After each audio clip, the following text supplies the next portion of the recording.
Përshëndetje të dashur miq. Sot do të përgatis një smoothie super të shijshëm, të freskët dhe të shëndetshëm.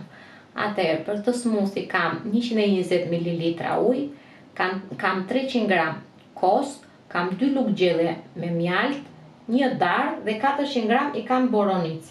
Boronica duhet jetë e ngrirë. Dhe presim dardhën.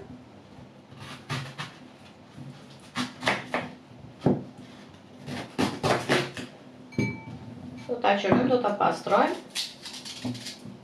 dhe do ta shtojmë në mikser, në të cilin ne do bluajmë të përgatisim më saktë smoothien. Atëherë, kjo është ena mikseri që do përdorim, por sipas mundësisë çdo lloj mikseri që ju keni në shtëpinë tuaj dhe keni mundësi për të bluar dhe për të përgatitur smoothien. Atëherë do qërojmë mirë tham dardhën. Boronicat i kam të ngrirjes. Mund t'i bleni, t'i lani, t'i pastroni dhe t'i fusni në ngrirje. Nuk kam përdorur boronicat e vogla, më duken më të shijshme, por mund të përdorni dhe ato boronicat që janë kokër mëllaja.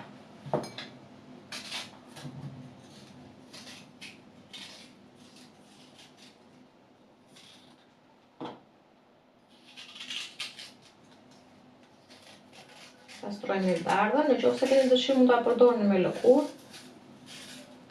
Është preferenciale. Presim copa të vogla.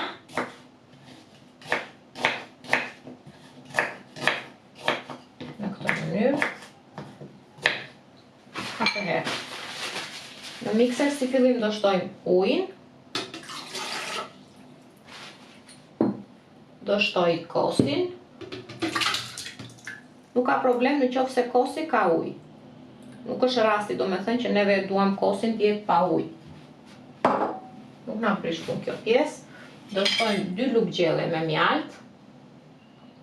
Në qoftë se nuk e doni të ëmbël, atëherë mos shtoni fare, ose shtoni vetëm një lugë, sipas dëshirës tuaj.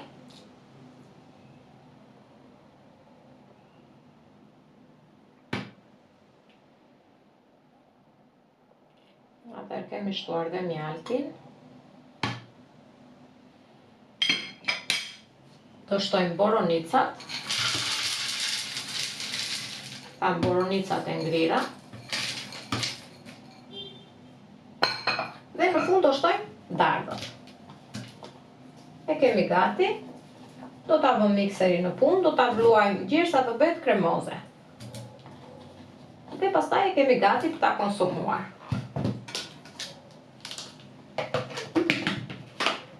Smoothie me boronica është gati. Siç e pat, nuk është se do shumë kohë dhe del vërtet shumë i shijshëm. Duhet ta mbani në frigorifer, përgatiteni miq të dashur për vete dhe për familjen tuaj. Ju bëf të mirë.